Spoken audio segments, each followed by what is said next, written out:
Hey, I'm Kerry Grinkmeyer. I'm the host here at Best of Us Investors. I'm a retired financial advisor. I built one of the largest financial planning practices in the Southeast. I was the largest financial planner within the Ameriprise system for a number of years, and then I sold it in 2005.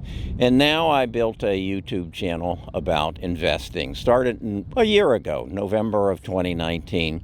And I have three objectives for my viewers. One is to help you make good financial decisions. Two is to help you keep more of what you make by using the tax code to your advantage. And three is to build family wealth. What do I mean by family wealth? Well, the federal government says that I can pass on to my heirs a total of, between Nita and I, $24 million. So that's our goal. That's our goal. Don't know that we're going to achieve it. We got a little bit of short term in front of us, but that's our goal. What I want to talk to you about today is something that I don't think most of you are old enough or recognize that is a potential, and that's called a bubble. The first bubble that I actually was involved in was the dot-com bubble.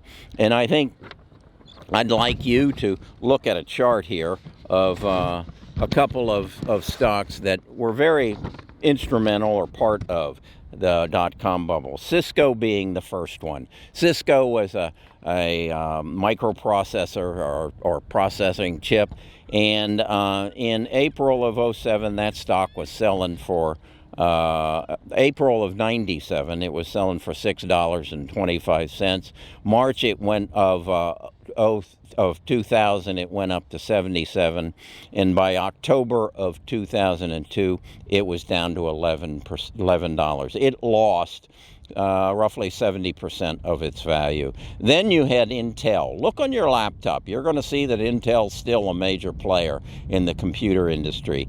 In 97, it was a $17 stock. In 2000, it was a $75 stock. And in 2002, it was a $13 stock. That's a bubble. Though there's one you can't find. It's called pets.com. It got up in that $75 range, and then it disappeared. And that's what I'm afraid is going to happen in the EV, the electric vehicle market. There's a lot of hoopla about it. In fact, in today's Wall Street Journal, this is Saturday, there's a feature article, and it talks about how all the players in the EV market and how some of them are just up to their nose in debt and don't really have any direction, have never made a vehicle, and yet their stock is a player, and you're getting involved in it. And what I want to, as part of my goal to help you make good investment decisions, is to show you that there are some of them you just need to stay away from. I did a video earlier today, you probably saw, where I indicated that we had a stock that Jack bought, my producer, and it went up from its FUV.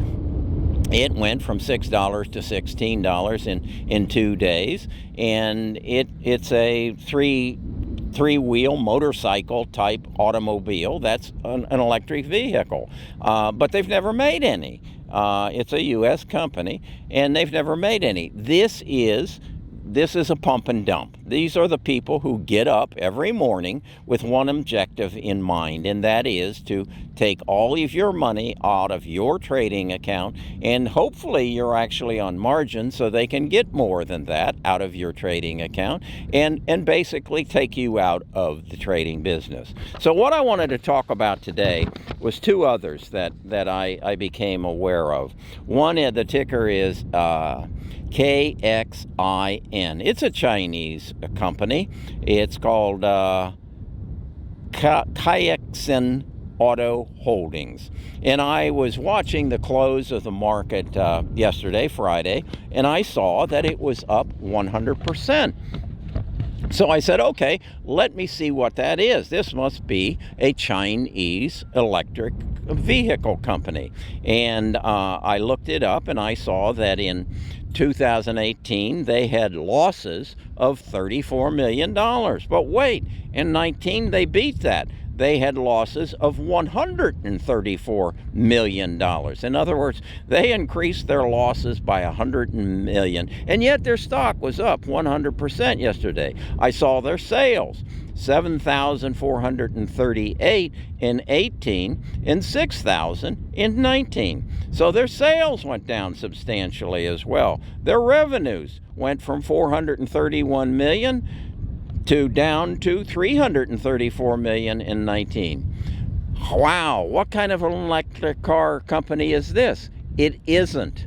It isn't. If you go to their website, you're going to see a picture of a Porsche. And I thought, well, maybe they're converting Porsches into electric vehicles. No, they're a used car company. They have 14 dealerships around China, all of China. They're not as big as CarMax,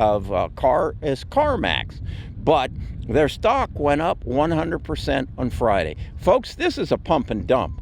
This is a bubble.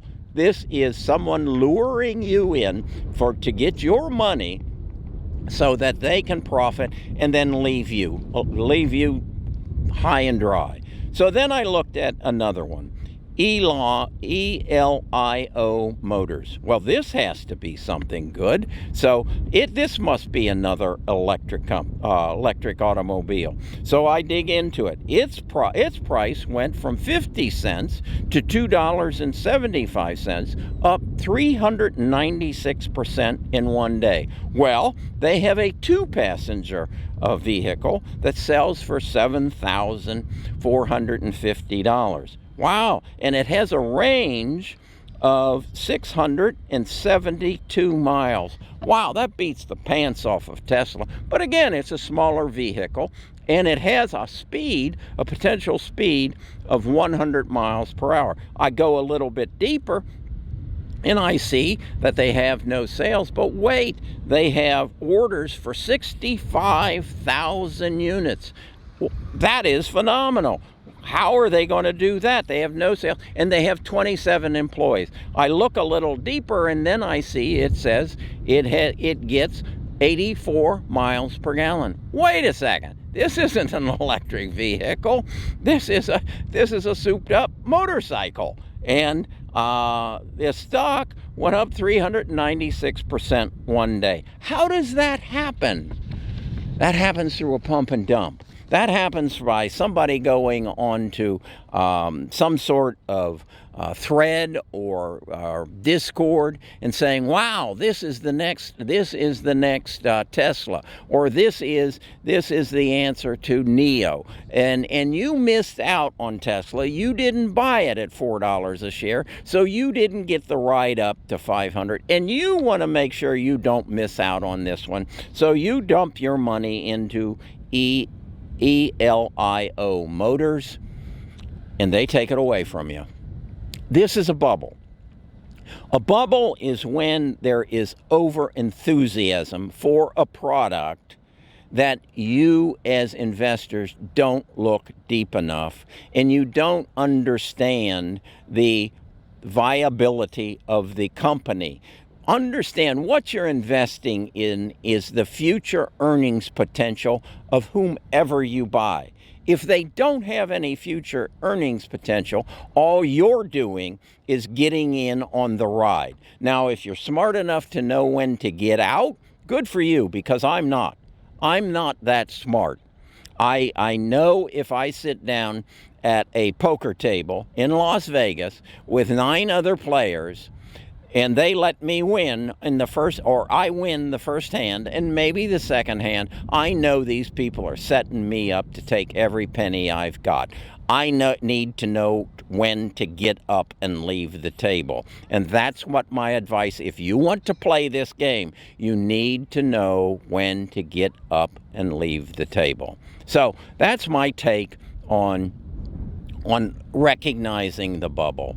The other thing I think you need to understand is what is going to really change the way you live. I got Aiden, my grandson. Come on over here, Aiden, with me today. We're down on Grayton Beach. This is probably one of the most beautiful beaches in the world. In fact, it's been rated that way. This is part of the Florida State Park system.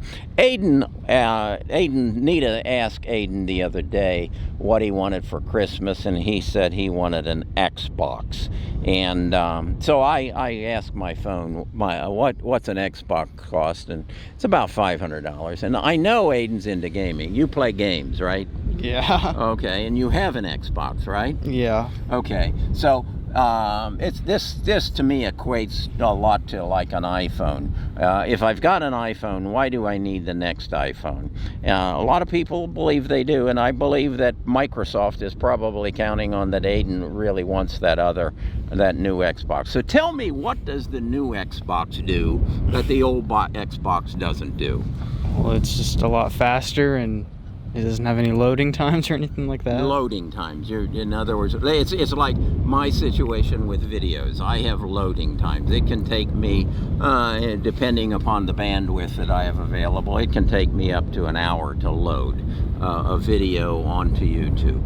Is that what you're talking about, loading times? Well, like loading into a game or something. Loading like into a game. Yeah. Okay.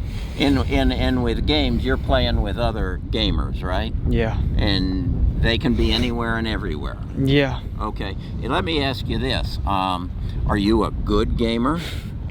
Yeah. You're pretty good. Yeah. Are you one of the best?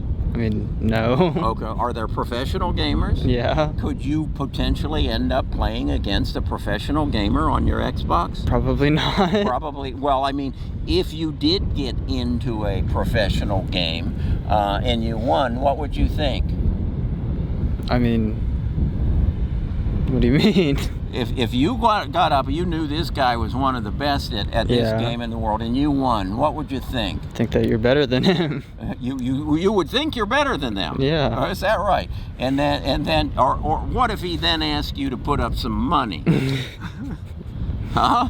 I mean, if I already beat him, then I guess, yeah. You'd put up some money. You don't think he might have just set you up? I mean, he could have. He could have. Yeah. Why? You just come in and beat him, and okay, there. He just proved my point that you win once, and you think you're smart as the professionals. You think you're as smart as the guy who's got the quantum computer, who graduated from Harvard and is getting paid $120,000 by Goldman Sachs, and plus 20% of all the profit he makes. And Aiden comes and plays one game with him and believes he can beat him. You just got pumped and dumped, son. Okay? That's how bubbles are made. We build the ego of the novice, and then we take all their money away from them. Those are the wolves of Wall Street, and Aiden, I'm here to tell you, there are wolves of Xbox just waiting for you, okay? So don't bet your hard-earned money, or do you have any hard-earned money? No, I don't have any money. Okay. All right. Maybe that's his salvation. So, again, from Grayton Beach, one of the most beautiful beaches, going to be here another week, and I'm going to show you more of the community, and come join me. I got somebody, one of the tribe is going to come join me Tuesday, and maybe we can get an interview with him. So, join our tribe. Go down here to Best of Us Investors. Give me your name and your email address. I'll send you my morning letter, and I'll also send you a ticket that lets you into our Discord, where we dig even deeper into the investment opportunities ahead of us.